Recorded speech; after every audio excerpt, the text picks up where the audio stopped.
Direction le circuit Carole pour la 3e manche des Coupes de France Promosport 2014. Après Nogaro et Les Denons, c'est donc un rendez-vous parisien qui est au menu, forcément prisé par tous les concurrents qui ont dû cependant composer avec des conditions météo plus que délicates. 4 disciplines sont au programme, on va commencer avec le 600 Promosport. Et dans cette catégorie, 2 demi-finales sont prévues avant une consolante et une grande finale. Les regards sont tendus, les pilotes concentrés, tous savent l'ampleur du défi qui les attend avec cette pluie qui tombe juste avant le départ.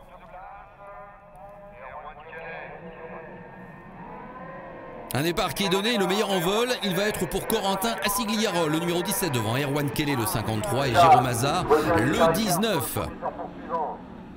Et justement, c'est Jérôme Hazard qui prend bientôt le commandement. Hazard devant Kelly, les positions ne changent pas en tête, mais un coup de théâtre va survenir un petit peu plus tard.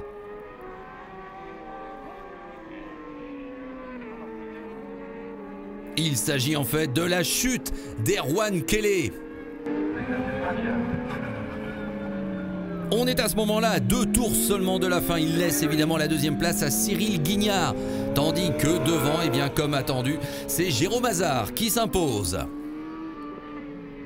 Heureusement pour Kelly, il sera le premier des repêchés dans la consolante. Il pourra ainsi disputer la finale. À peine le temps de souffler, on reste en 600, mais on passe à la 2e demi-finale, avec là encore 12 places qualificatives d'office à aller chercher. Les conditions sont toujours plus que piégeuses. La preuve dès les premiers mètres. Chute dans le peloton, heureusement sans gravité. Il s'agit du numéro 74, William Herbillon, qui sera obligé plus tard donc de passer par la consolante et qui lui aussi se qualifiera bien pour la finale.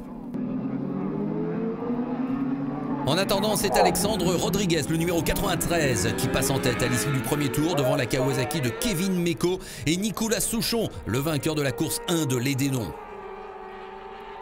Bataille à ce moment-là entre Souchon et Meko pour la 2e place.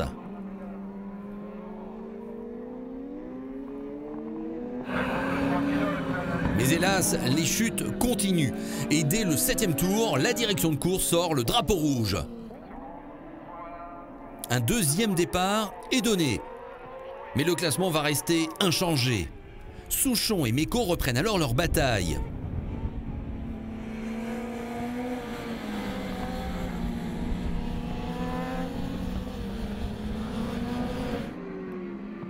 Et attention également au numéro 3, Jérôme Danton, qui va finalement réussir à capturer la 2e place à l'arrivée. Bref, tout ce beau monde se retrouve pour la finale. Et bonne nouvelle, le soleil est revenu, la piste est sèche. Nicolas Souchon, vainqueur donc de la 2e demi-finale, ne perd pas de temps pour s'emparer du commandement. Voilà, Cyril Guignard qui se met à l'extérieur à hôtel. Et derrière Souchon, solide leader, on retrouve alors Cyril Guignard, le numéro 33.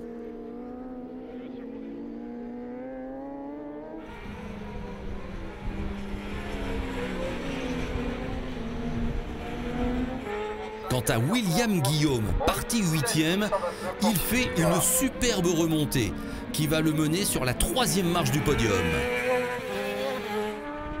Victoire en tout cas de Nicolas Souchon.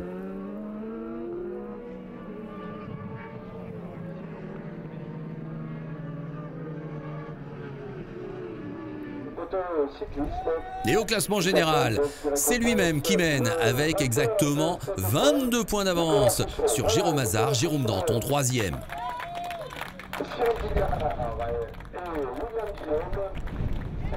Très compliqué parce que la piste a séché très vite. On est parti sur une piste humide et les pneus plus sont dégradés, je pense, à une dizaine de tours au mieux. Et à la fin, la motricité, on la cherchait un peu partout, quoi. Le 600 qui a en tout cas donné le ton pour un beau week-end de course. On est parti sur une bonne année. L'année 2014 va être une bonne année en termes de promosport, avec une participation qui reste stable et qui même dans certaines catégories augmente. Donc vu la conjoncture, je crois que c'est très positif. La catégorie 500 maintenant, avec la piste qui est toujours humide pour la finale. Ne vous fiez pas aux images et au soleil qui semblent être revus, non.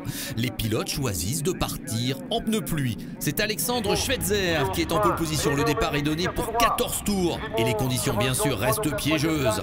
Un premier groupe de 3 semble se détacher, mené par le numéro 8 Thibaut Doutre. Mais très vite changement en tête. Schweitzer passe devant, suivi par Valentin Grimaud. Doutre n'est plus que 3e. Parti 14e, le numéro 62, Dimitri Steck, effectue un véritable festival. Il s'empare carrément de la 2e place en fin de course. Toujours en tête, Schweitzer contrôle la situation et se dirige vers la victoire, alors que le ciel redevient de plus en plus menaçant. Alexandre Schweitzer l'emporte bien devant Dimitri Steck et Valentin Grimaud.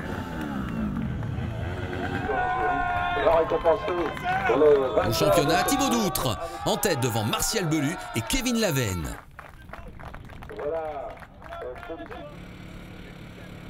La catégorie senior se prépare. 2 courses sont au programme. À l'issue des essais, Jocelyn Ars est en tête devant Gérald de Muto, le numéro 66, puis Sébastien Naessens et Alain Cottard.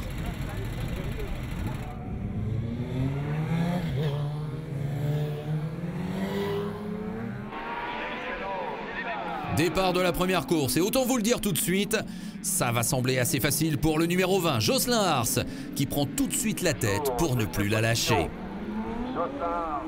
Derrière, le numéro 76, Alain Cottard, leader du championnat, il est 2e. Mais drapeau rouge au circuit Carole, un 2e départ va devoir être donné, on prend les mêmes et on recommence.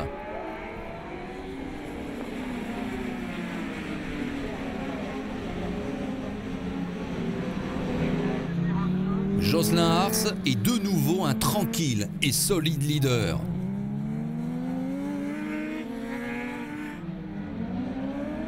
Et il l'emporte devant Cottard et Muto.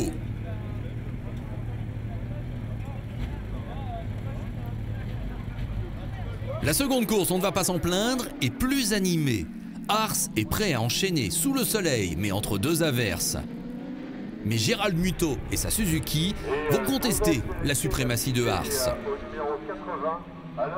Muto qui s'empare même du commandement l'espace d'un tour, mais la bagarre entre les 2 pilotes ne fait que commencer. Ars, Muto, Muto Ars, un coup à moi, un coup à toi, le duel est splendide.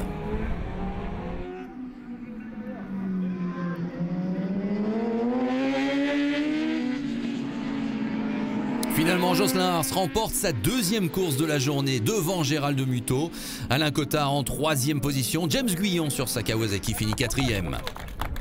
Au championnat, Alain Cottard conserve assez nettement la tête, mais le héros du jour s'appelait bien Jocelyn Ars. La première, c'était un petit peu un cavalier solitaire, pas beaucoup de dépassements, pas beaucoup de motivation. Là, avec Gérald, on a réussi à se tailler la bourre du début à la fin. La fin, c'était même chaud puisqu'on s'est un peu fait les freins à chaque courbe, mais c'était plutôt marrant, effectivement, c'est mieux comme ça. Dans la catégorie 1000, le numéro 26, Yannick Pierre, et le numéro 70, Romain Maître, sont à la bataille. 2 points seulement les séparent. Je fais 2 podiums à l'aide-non quand même, et c'est vrai que la première course c'était un peu compliqué parce que j'avais pas roulé de l'hiver, c'était un peu la mise en route.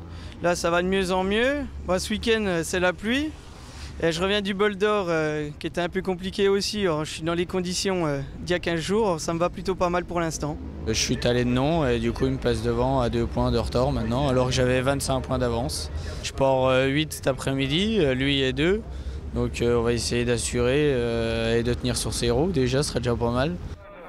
La première finale se court le samedi en fin de journée et c'est sur piste humide. Dès le 2e tour, Fernando dos Santos, le porteur du numéro 2, ravit la tête de la course à Romain Maître, lequel dès le 4e tour reprend le commandement, mais pour le perdre dès le tour suivant au profit d'Emilien Jaillet. Et Maître se bat alors pour la 2e place avec Cyril de Laville-Montbazon, mais les 2 pilotes vont rétrograder un petit peu plus tard dans le classement.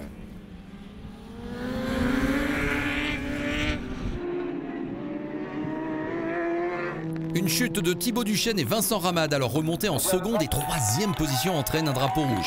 Emilien Jaillet l'emporte devant la Kawasaki de Julien Dubus et la Honda de Jean-Édouard Aubry. Le Soleil qui perce maintenant entre deux averses pour la deuxième finale du week-end, disputée le dimanche. En première ligne, Fernando dos Santos, Romain Maître et Rodolphe Gilles.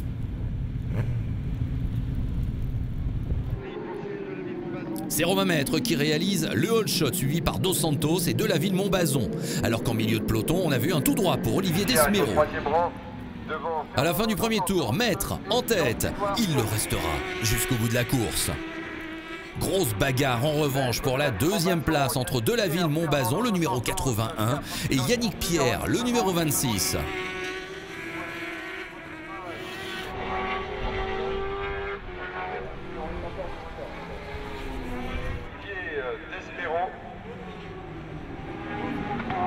Mais on n'est pas à l'abri d'un ultime rebondissement. Alors que Maître, sans mauvais jeu de mots, est le maître de cette course, Yannick Pierre part à la faute, chute dans le dernier virage. Dès le quatrième tour, une bien mauvaise opération en perspective pour le championnat. Même si évidemment Pierre fait tout pour repartir.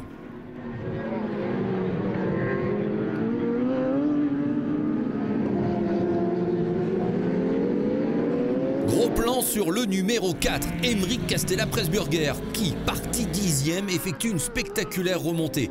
À mi-course, il pointe en 3e position et il va même arracher la 2e place à Delaville-Montbazon. Coup de maître, en tout cas, pour Romain le bien nommé au championnat qui engrange le maximum de points avec le record du tour en prime. Pierre, désormais, est à 24 points de lui. On a joué un coup de poker sur des réglages que j'ai pas du tout essayé. Et ça s'avérait plutôt pas mal, un début de course rapide et régulier pour creuser l'écart.